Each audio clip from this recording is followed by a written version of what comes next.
It is round 2 of the Intelligent Money British GT Championship. It's cold, it's damp, the rain is coming, the rain is going, the rain is coming back. Nobody knows what to do for tyres, nobody can guarantee what the weather will be like for the next hour and a bit. Welcome back to Oulton Park, another great race in prospect. Very dark clouds looming over the Cheshire countryside, but we have a 35-strong grid, 1 GT4 McLaren absent after engine dramas from race 1. But the pointy end of the grid is going to be ultra competitive once again. Joe Osborne and David Addison trackside, Bryn Lucas down in the pits. And this our second race of the day, second round of the championship. These 2 one-hour races with the mandatory pit stops. And we had a great first race, helped in part by variable weather conditions, but also helped by the fact that it is a stellar entry this year for the Intelligent Money British GT Championship. Let's quickly take a look back at race 1. It began with James Cottingham's yellow Mercedes on pole position. Kevin Say, the Macanese driver, lining up alongside. The road was damp but drying, and James Cottingham it was who assumed the race lead, chased by reigning champion Ian Logie and then Richard Neary as they dived down towards Old Hall Corner for the first time. Andrew Howard was making progress in his Aston Martin, and he would be one of the stars early on as off the road went Morgan Tilbrook. That McLaren would feature right at the very end of the race. Battle between Richard Neary and Kevin Say took up attention. Kevin Say getting more confident as the road dried out and making his move. But this was the move of the race, really, from Andrew Howard. Not 1, but 2 places gained, diving down towards Old Hall Corner. And then, as the pit window opened, it was time for the AMs to pit early and put in the pro drivers to give them as much track time as possible. Sam Neary was edged out onto the grass and he had this huge moment. Thankfully, he didn't take anybody with him, but the car was beached in the gravel, and that brought out the safety car. On the restart, Jules Gounon was passed just before the timing line by Dan Harper's charging BMW. That resulted in a drive-through for the Northern Irish driver, as up front it was Johnny Adam leading the way from Marcus Clutton and then Ross Gunn in the Aston. And as they squabbled for second place, Adam pulled away and the rain fell late race even more heavily. Ross Gunn went back into second, and then at the last corner, Gunn chanced his arm for the race lead. Couldn't do it, he and Adam oh so nearly slithering off the road, but it was the Mercedes win. Johnny Adam victorious, James Cottingham, his co-driver, taking his first British GT victory. Now, I said Bryn Lucas was down on the grid. That might not be Bryn. We'll get back to you on that. But he is somewhere down there. Whether he's in his Easter Bunny suit, we'll find out in a moment or two, because it is a very busy grid indeed, which is great to see, and some of the teams entering into the spirit of Easter, coping as well with what is now an increasingly chilly Oulton Park, and with the amount of rain that's fallen, lots of people are a bit damp and cold, but staying to look forward to a great race. Right, let's get down to the grid. Hello, Bryn. Yeah, here I am with Darren actually on the grid. See, Dan's in the car just there. I'll chat to you first of all, Darren, because it's been an eventful first race for you. Yeah, no, it was real livener race 1. A lot of people were really uncertain of a lot of things, and yeah, I thought I was actually pretty happy with the job that I ended up doing. Quite tricky conditions, just kind of focus on the job I had to do, and yeah, I thought we came in, I think it was P5 came in at, so I was really happy with that. And then, yeah, Dan just did a stellar job. Really. Yeah, quick word about Dan as well, because he was really fighting, wasn't he, at the front just there, and he's going to be battling out with Jules on the start line too. Oh yeah, absolutely. I mean, you know, just so you don't hear, I can't commend Dan enough. I think he's one of the best drivers I've ever met, not just in skill, but in personality as well. And I just think he's a real credit to BMW, who themselves have just supported us so much over the last few months. So really a big thank you to both of them. It's been fantastic. Great stuff. Best of luck today, Darren. There you go, Darren Lungdis there. Dan Harper, what a great first race he had in the championship. Just look at the quality of the cars and the drivers we have around here as well on this grid, because there's Rob Bell, there's Martin Kutcher, but there's actually just here Jules Gounon's teammate right behind him. I'd say teammate in GT World Challenge Europe. Marcello is just there, so it's going to be a big fight going on for these two. And then it's great to see the Beechstein car back as well, with Andrew Howard and Ross Gunn starting the race here now. Let's just take a quick run down to the 78. Sandy Mitchell in the Huracan. This is the Evo 2, which is the third incarnation of the Huracan, and Sandy was saying they're finding it really hard to kind of get to grips with the car. And let's see if I can quickly doorstep Sandy very quickly. Sandy, let's just cut this out here. Sandy, it was a tough first one. You said to me before the race how tricky this car is to get a handle of. Yeah, I mean, it's like every time, you know, you get a bit of a new car or a big upgrade package, sometimes it just takes a little bit of time to get fully into the window. So yeah, it just felt like we missed the mark slightly in the first race. The conditions were super tricky, so it's definitely not easy. so I've got someone in my ear. And then you've got tricky conditions as well, again, like you had in race 1. And I guess you've learnt a fair bit from the tyres in that first race? Yeah, definitely. The conditions are kind of similar now where it's rained and it looks like it's going to get a bit drier, but it's quite a bit worse now than it was at the start of race 1, so it's definitely going to be interesting at the start of this race. Always is. Good luck, Sandy. There you go. So an amazing calibre of drivers. The front 8 especially just mind-blowingly good. I'm going to head down to GT4, so Addis, I'll let you take it over from here and I'll run. I'll get my skates on. We'll hold you to that. Right. Enjoy your round, Bryn. Of course, it's downhill towards the GT4 fraternity as they are at Deer Leap. Then he's got to run all the way back up the hill. Now, what about this as a potential winning car? Raffaele Marciello, he starts third on the grid. The first race was an outstanding one. And not only was it a great lead battle, but also it was very, very close for third place. So close was it for third that it ended up being a photo finish. The gap was officially 29 thousandths of a second. McLaren ahead of Mercedes, but that, courtesy of TSL Sports Timing, the official timing service for British GT, that was the official photo camera, as the finish line camera as they came across the line. So not only did the transponders confirm 29 thousandths, that was the camera shot of it. That is how close GT3 racing is around here. Ross Gunn, one of the stars of that earlier race. Andrew Howard, who was also a bit of a hero himself, peering into the car. And another driver who was very impressive Saturday, I should say, in qualifying, was Charles Clark, new to British GT this year. He's in GT4. He's also in conversation with Bryn. Well, Charles, earlier on we had, well, I suppose for Saturday for you, 2 amazing qualifying sessions for both drivers. Race 1 didn't quite go to plan.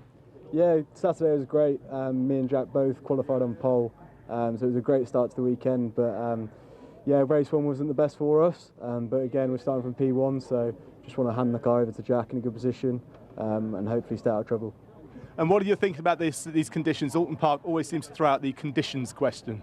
Yeah, it's very difficult, especially with 18 GT3 cars trying to get through as well. Especially when we were on slicks in the first race, it was pretty difficult. But starting with all the pros now, hopefully it'll be a bit better. Best of luck, all right? Thank you very much. So you've heard from the drivers. The rain is falling yet again, because almost you can set your watch by this. If a race is about to start today, say somebody turns on the tap.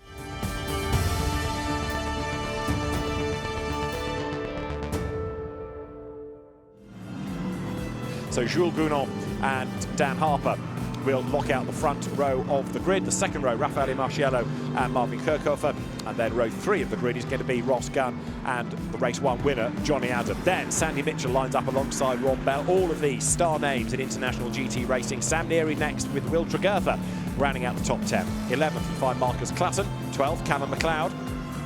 13th on the grid is going to be Martin Plowman. Ewan Hankey will start 14th. And then James Kell and Chris Froggatt are on the 8th row. 56 it is indeed in the pit lane, as Michael O'Brien and Oliver Webb will start 17th and 18th on this grid. Then in GT4, Charles Clark on pole, Tom Wrigley lining up alongside him. 21st on the grid, Tom Rawlings and Esme Hawkey would have been there, but that car starting from the pit lane after damage in race 1. 23rd, Stuart Middleton, Seb Hopkins in the now sorted Aston Martin. 24th, ahead of Dan Vaughan, the 2020 GT4 British champion, and Josh Rowledge alongside him. 27th is where you find James Wallace and Tom Holland for Raceway Motorsport alongside.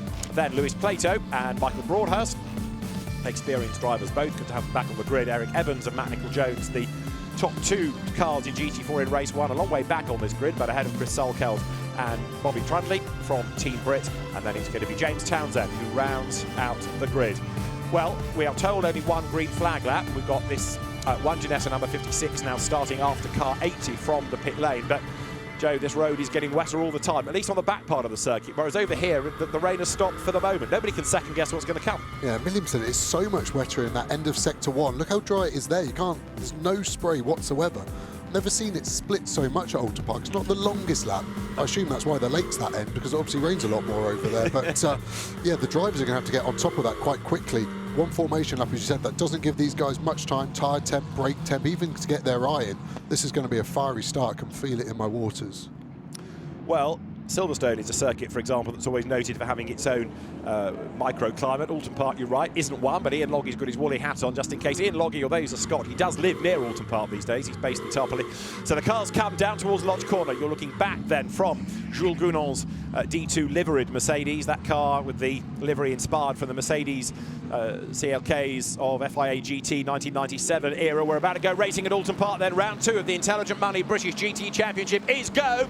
Jules Gounon leads the way. Dan Harper tries to brave it out on the outside line, down towards Old Hall Corner. Side by side for third, Raffaele Marciello and Marvin Kirchhofer. Lello goes third in the Mercedes. Kirchhofer drops back into fourth. Look on board from Jules Gounon's car, through the spray, through the gloom. He leads, he's making a break, he's got better visibility, but also he's the pioneer. He's the first one to discover the grip at every corner.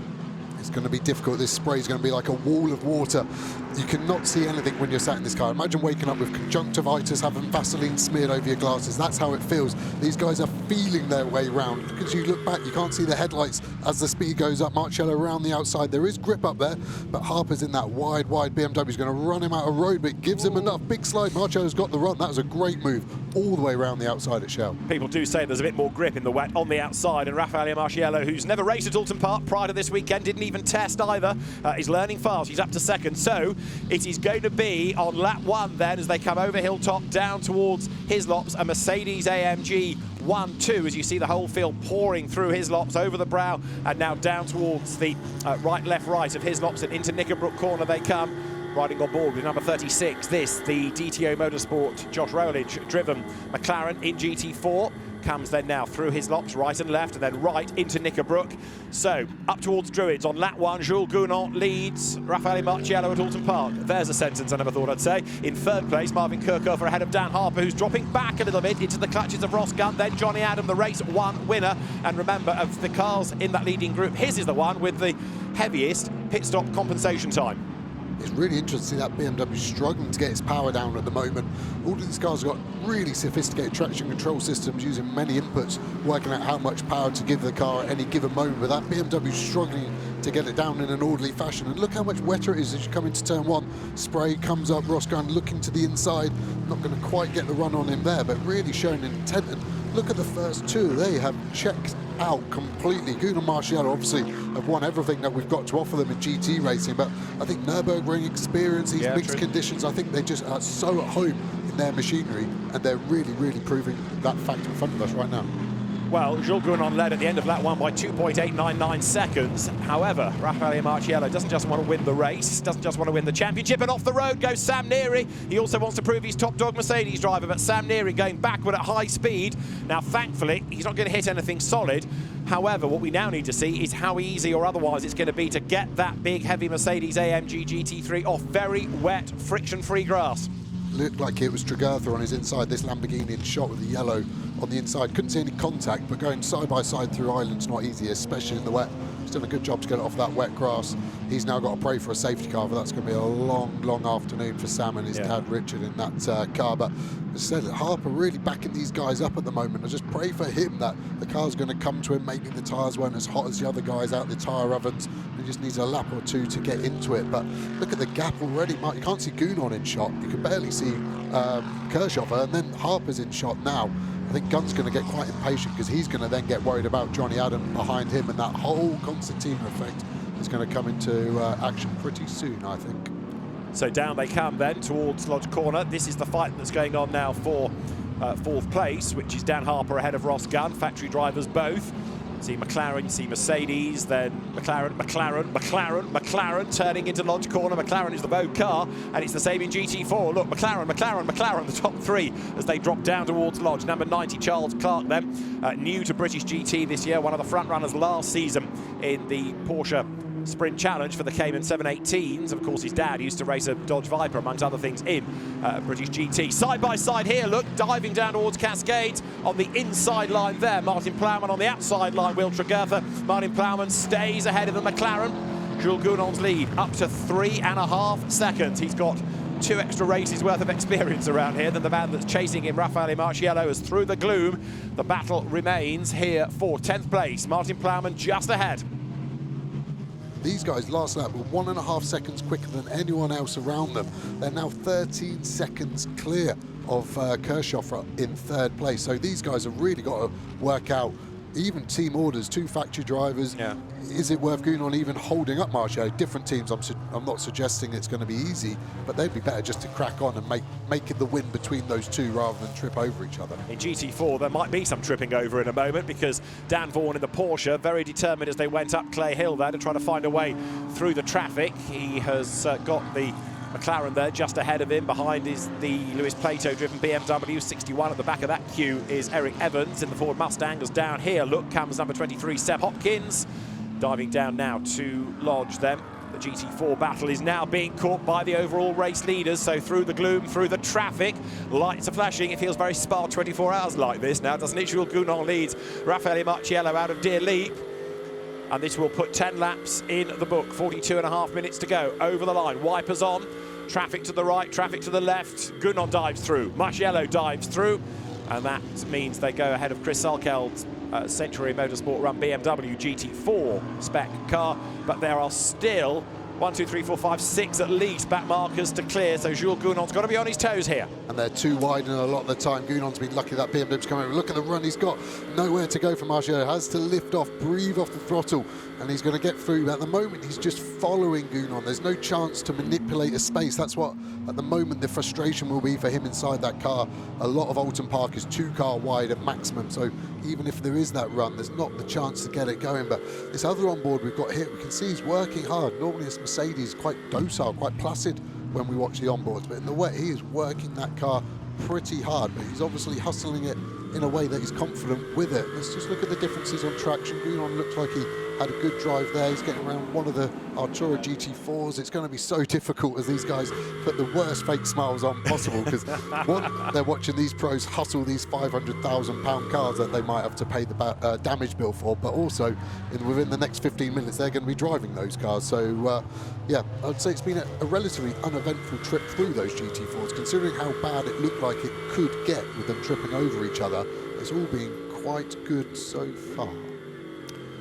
Sometimes they share a car, sometimes they race against one another, and right now, lapping Dan Vaughan's Cayman is Raffaele Marciello down towards Lodge Corner. The rain has eased a bit over here, but enough has fallen to make the road still very treacherous indeed. And as Joe made the point a little while ago, they're 13 seconds up the road from everybody else. Marvin Kirchhoff is still third, that's John Ferguson pointing at his car as it goes past the pits. Dan Harper's BMW runs fourth, Ross Gunn's Aston fifth, Johnny Adams' Mercedes is in sixth. So sixth, and with 10 seconds extra to serve in the pits, they need a safety car in the second stint as Jules Gounon dives up the inside. Now remember, that car was out of the top 3 in the first race, as was the Ram Racing Mercedes behind, so they will serve only the mandatory pit stop time, nothing extra. The spray, it's kicking up. It's stopped raining a little bit and the sun's come out tiny bit as we see Marciello on the grass.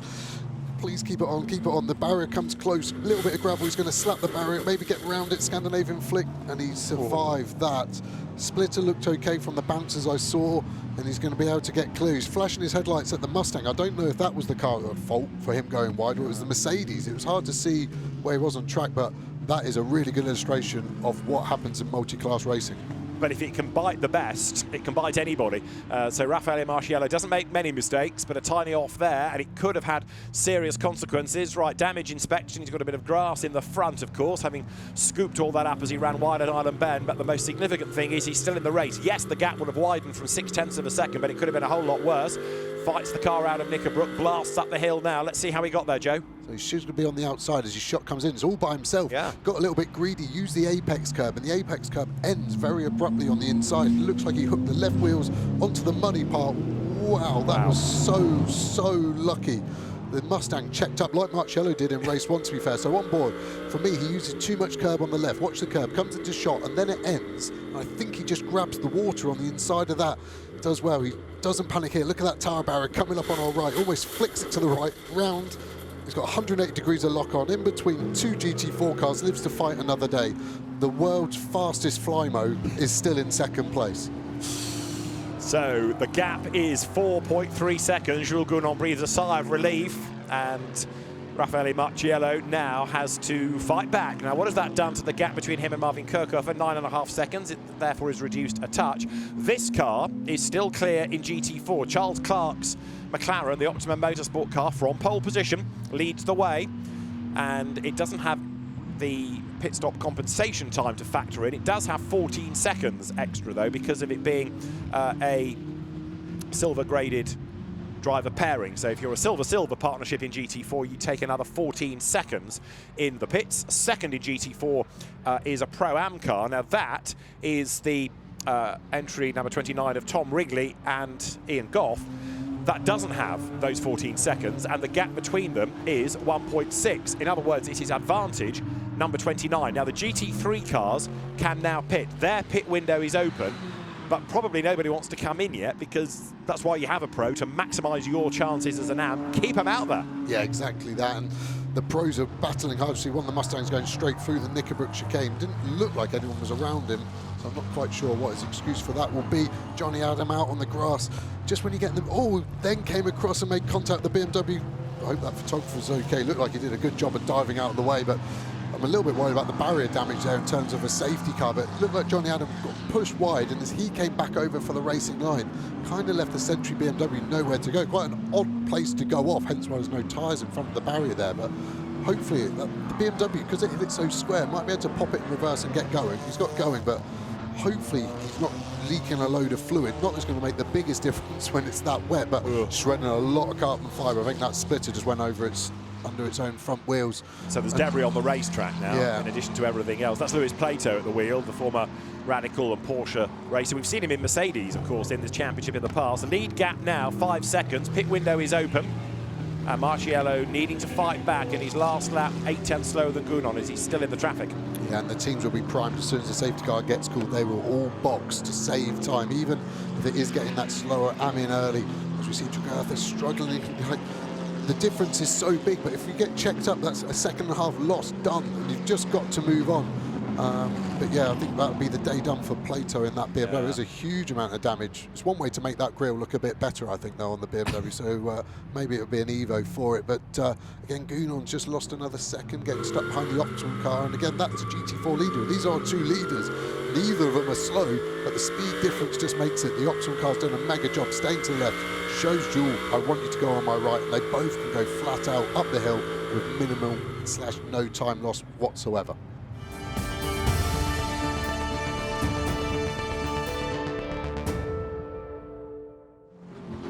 So now early GT4 stoppers are going to merge with late GT3 stoppers. Staggering the windows isn't really going to have that much of a benefit. Yeah, definitely. So you're going to get those drivers fresh out on track, wanting to get up to speed, but then being bombarded with guys who are already on speed. At the moment, the pit lane's quite quiet, but if you look at the amount of drivers with helmets on, ready to go, stood there, I think we're about to get busy, and it's a tight pit lane. So it might seem clear when you come in, but if someone parks next to you, box you in, and you can't push back, then suddenly you've lost a lot of time that you're just never, ever going to get back. And it's definitely drying on this last part of the lap, I think. And I'll mention that the rain is falling, though, on the back window of our box, because it's just started to spot again. So the weather gods have got other ideas about this. Raffaele Marciello has now done the fastest lap of the race to take that away from Jules Gounon. That is Dan Harper.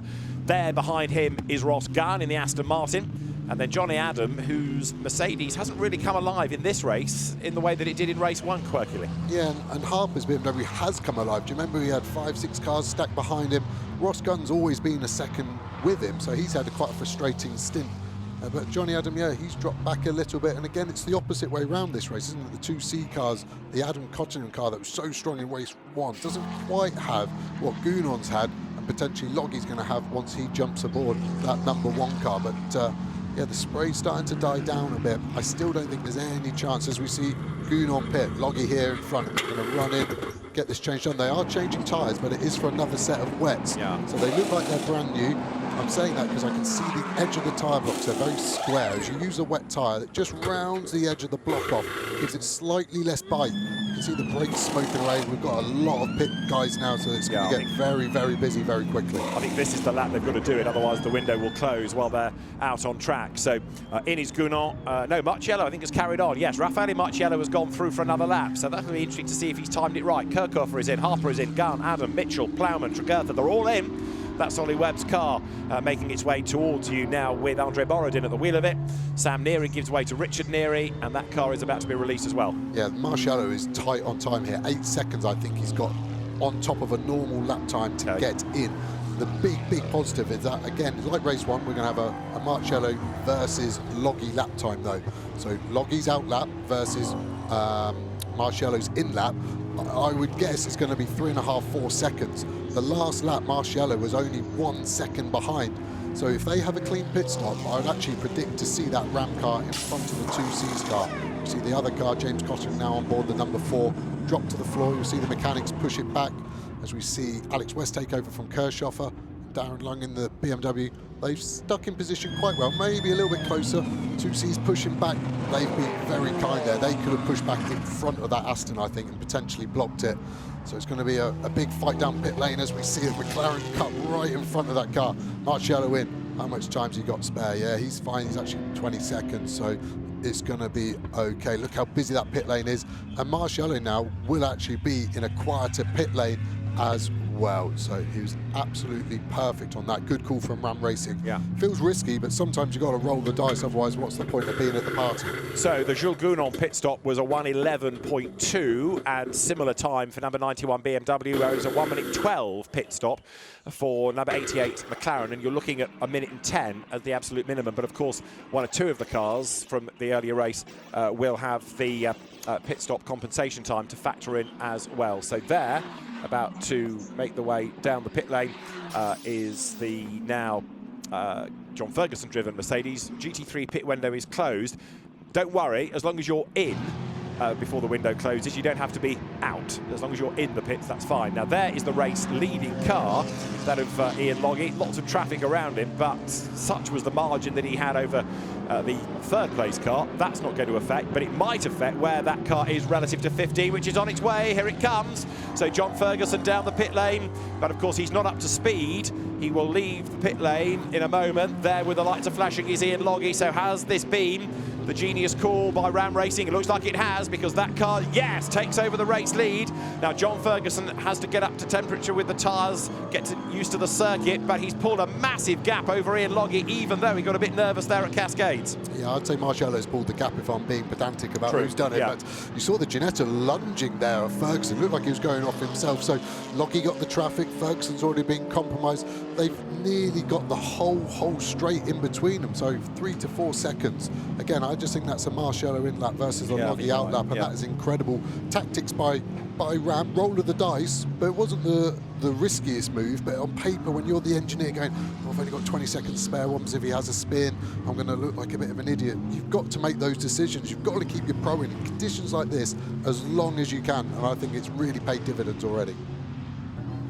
Spin off there, so that's the Tregurtha Sanson car. That'll be Samson in the car at the moment. That is an awful place to be stopped. He needs to get going. That is the racing line after a blind crest. I'm assuming the car's stalled, it's rolling backwards. The marshals will be valiantly waving their yellow flags. I've seen him roll back out the window, so he's in a better spot, but still not an ideal spot. And it looks like Loggy's really getting a sort of bit between his teeth. But interesting, when you see his lap time, he's oh, there we go. Still 6 seconds slower per lap than Gounon was in that car. Got held up by the GT4 you saw into the last corner. He couldn't overtake it because of the yellow flags. Doesn't matter, it's a different class. You still have to respect it. And suddenly, look, he lost 3 seconds in sector 3 alone. So he's now got to do all that hard work, and he's got to get past that Lambo GT3 as well. A stop-go penalty of 1 second for John Ferguson for being short on the pit stop. So it was a tiny admin error from the team, letting the car go fractionally too soon, and so a short pit stop, a stop-go penalty for John Ferguson, and also for Mike Price in the Greystone GT Mercedes in 9th place. So John Ferguson will get the news. 1 second stop-go doesn't sound very much, but the real killer is the drive time in and out of the pits. Yeah, that's a brutal camera shot. That's the engineer who controls that, and his whole world will be crumbling. And the start of the season, teams are a bit rusty, they haven't nailed their procedure, but it's inexcusable to go under the time. It's just not worth being that tight. Everyone normally says a safety margin of half a second, but if you're not quite happy with your GPS timer, maybe add it to a second. But again, that's day done. When you take 15 seconds out of it, he's going to be somewhere in 4th or 5th, but that's really on the merit of the stint of Marciello, giving him such a big lead. And yeah, he's got a couple of laps to serve that, but yeah, that is going to be painful for the Ram Racing guys. And just going back to Mark Sanson's Lamborghini that we saw spinning, that's got gear selection dramas as well, just to add to his woes. Now, Johnny Adams' car, with James Cottingham at the wheel in the AM company here, is on a move. Look at the inside of Darren Lung. So he's got himself ahead of Sean Balfe, and Andrew Howard has gone ahead of Sean Balfe's Lamborghini as well.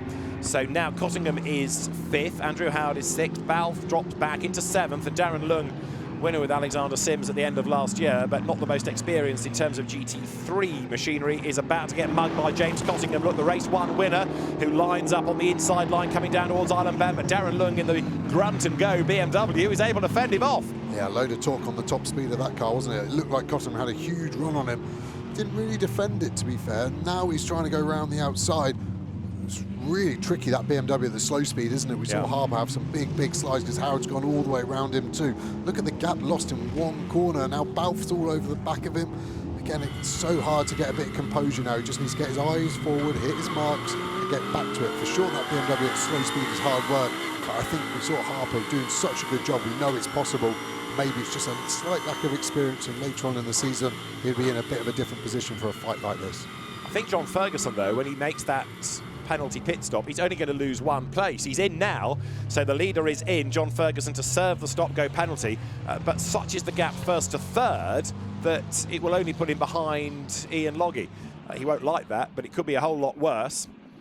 So we have 20 minutes to go, just under, and amazingly, no safety car in this race, despite the conditions, despite the fierce racing. Right, there goes John Ferguson back into the race, and yet to arrive at Lodge Corner even is the 3rd place car. So that illustrates the pace of the Mercedes, and bear in mind they're 15 kilos heavier than they were on Saturday for qualifying, and yet they are still blitzing the opposition. Yeah, the Mercedes is such a strong car in all conditions, all circuits. It looks like on such a dream car to drive, as we see one illustrating not such a dream, unless you're a rally driver, I guess, but you know, just served a penalty as well for Mike Price, so he's on his outlap, probably lost his rhythm, something I was alluding to earlier. Now he's got to get back into it once more. Alex West's pace has been really strong, actually. The last few laps he's been one of the quickest cars on track. I think by the time the timings sort themselves out, he should be within about 10 seconds, I think, of Ferguson.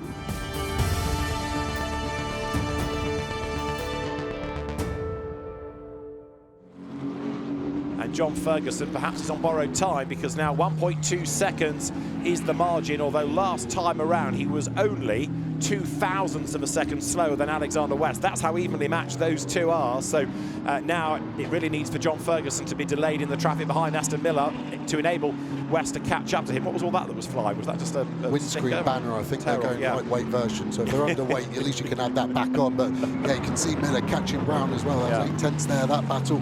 Borodin's going to be in the way potentially as well at the Shell Oils hairpin, maybe even into the first chicane. West hasn't quite caught him as much as I thought he might do. He got lucky with the traffic at the moment. There's Borodin on the outside. Let's hope he doesn't get too much in the way, but he's definitely compromised Ferguson's exit there, I think. Here they come then now on the run up to the Britain chicane. So through turns Ferguson. That is Alexander West in another of those retro liveries, the Gulf-inspired livery, again taking you back to FIA GT 1997. That colour scheme would have raced against the colour scheme on the leading Mercedes. They're in and amongst the GT4 traffic. The race leader is coming into Lodge Corner. A flying lap is a 1:47, and we've got a 1:45 on the clock now. So onto his last lap has just gone Ian Logie. That's James Cottingham at Knickerbrook, and he's 4th. And his last lap was a 47.1. He is still catching 2nd and 3rd, but I'm not sure he's going to get there in time. But he might if Alexander West is still stuck in traffic. Yeah, West has either been unlucky or not done quite an efficient job as Ferguson has with that traffic. Look at the gap that's extended. Just feels like West has been stuck behind those two GT4 McLarens at critical points, and the time has just ebbed away from him. Same with Cotton, he's got a little bit luckier than West, but as they start this last lap, Ferguson will be the happiest man out there on track with those traffic. It really helped him, I think, breathe a bit of a sigh of relief in that aspect. So the leaders go through then, 32.5 seconds with a lap to go between Ian Logie and John Ferguson. 2 seconds back, Alexander West, 11 tenths back. James Cottingham, the race 1 winner, in 4th place. And bear in mind, that car had an extra 10 seconds to serve in the pits. Well, take those off, it would have been in 2nd place, pretty much. So the car presses on, but potentially not to gain another place unless the traffic really plays ball. That's John Ferguson set for second. Well, Ian Logie and Jules Gounon won race 2 at Oulton Park last year, but it was many, many weeks later that the result was confirmed after arguments over the way that the red flag and the then pit stop penalties were applied, whereas this year, no question about it, it's been a dominant display. John Ferguson in the traffic. Now look for third. West has been reeled in now by James Cottingham. Alexander perhaps more cautious in the traffic. Look at this for GT4, second and third, nose to tail. Jack Brown under attack from, despite limited visibility, Aston Miller, who is looking for a way past as they come now down towards his lots. The two GT4 McLarens absolutely together. It's going to be a mad scramble to the line, isn't it, to sort out all the class places. But Ian Logie and Jules Gounon win round 2 of the Intelligent Money British GT Championship from Oulton Park. The 2Cs Racing Mercedes scores victory. Jules Gounon very happy indeed. And then it's going to be quite a long wait for John Ferguson to come through, but he'll survive in second place. Raffaele Marciello has done the fastest lap of the race from his stint early on. And James Cottingham has dropped back a little bit from Alexander West. I think he was on the lights there to try to distract him, but to no avail. So John Ferguson out of Deer Leap, he will come. Second place beckons. Behind is Ian Goff, who's going to win in GT4 with Tom Wrigley. Two local drivers as well from the northwest of England come through to win in GT4. Fantastic job done that by Ian Goff and Tom Wrigley for Race Lab. Second, John Ferguson and Raffaele Marciello, Alexander West and Marvin Kirchhoff for third. Johnny Adam and James Cottingham fourth. GT4 honours, well, you've seen the winner. What about behind? Andrew Howard and Ross Gunn come through for fifth place overall. And second in GT4, then Jack Brown and Charles Clark from Aston Miller and Josh Rowledge. Fantastic racing we've had all day. There is a very nonchalant Jules Gounon, his hard work done early on. Bravo, Jules, well done. And Ian Logie, 32 seconds to the good. That was, in a sense, a relatively easy stint for him. Yeah, and they both lifted heavyweight there, didn't they? You'd say the win was actually split 50-50.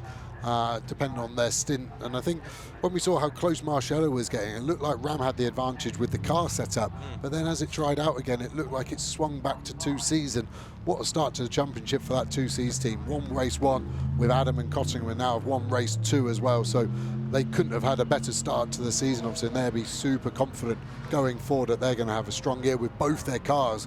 And I do like that when you've got two strong cars, because it will always start to get a bit fruity. There's never going to be team orders between sister cars. You've got two AMs both paying their money, and they can both crash into each other as much as they want. There's nothing the team boss can do about it. Crash into each other meaning race hard. Exactly that, yeah, exactly. Just to translate, yes. So it could be an interesting situation, as you say. It's 2Cs. Plus, you can now imagine all the other teams saying, oh, those Mercedes are far too fast, but maybe they're just very good around Oulton Park. They always have been good at Oulton Park. Well done to the GT4 winners, Tom Wrigley and Ian Goff as well. A new partnership, new to British GT, the pair of them, and a great start to the season in the Race Lab McLaren. Well done, boys. Right, there are the winners. Let's hear from them with Bryn. Well, gents, that was a fight and a half, really, for yourself to start with, Jules. It's good to see you back. Good to see you not injured after your little off you had the other week. But you had a real fight with your teammate from another championship as well. Yeah, that was cool. I think we started with different tire pressure. So obviously I was good at the beginning. Then it started to rain heavily and it catch back. But yeah, that was really cool. I think we pulled a good gap to the rest, and it was all about pushing. And we have a good competition with Lelo. We drive together, but we also emulate ourselves to go quicker and quicker, so that was good.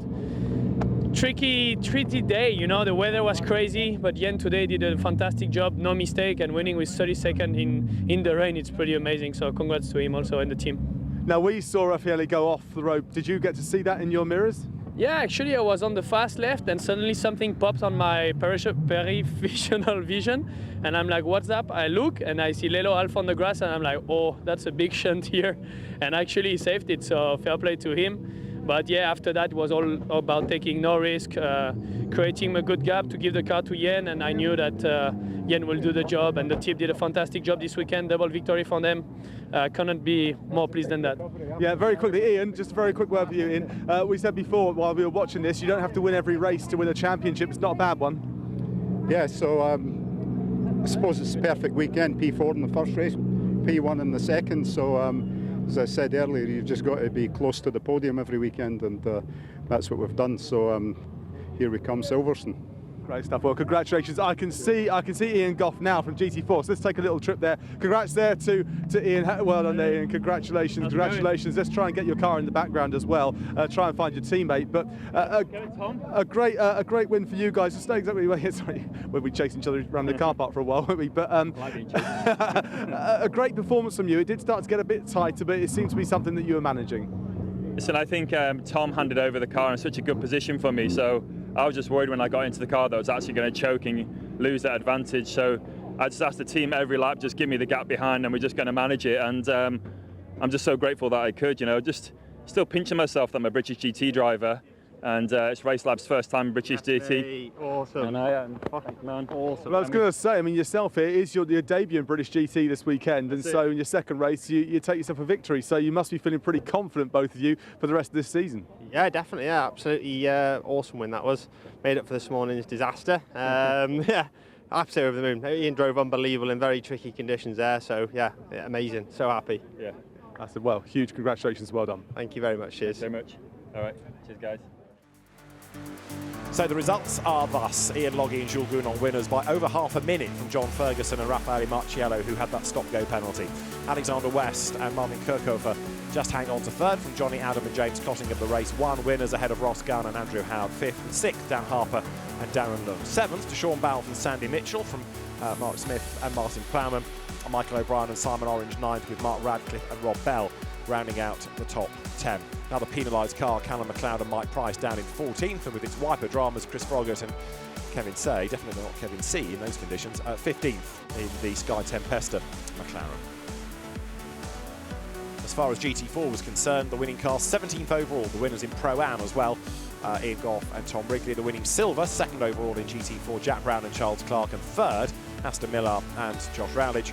Ollie Webb coming home in his GT3 McLaren next in the queue. So the next of the GT4 cars was the R Racing entry of Seb Hopkins, number 23, that he shared with Josh Miller. A fantastic entry at Oulton Park. Two fascinating races as well. The Intelligent Money British GT Championship is looking like it's in rude health for 2023. So great stuff from Oulton Park. Thanks for your company this weekend. We look forward to Silverstone in May. But for now, from Bryn Lucas, Joe Osborne and me, David Addison, it's goodbye.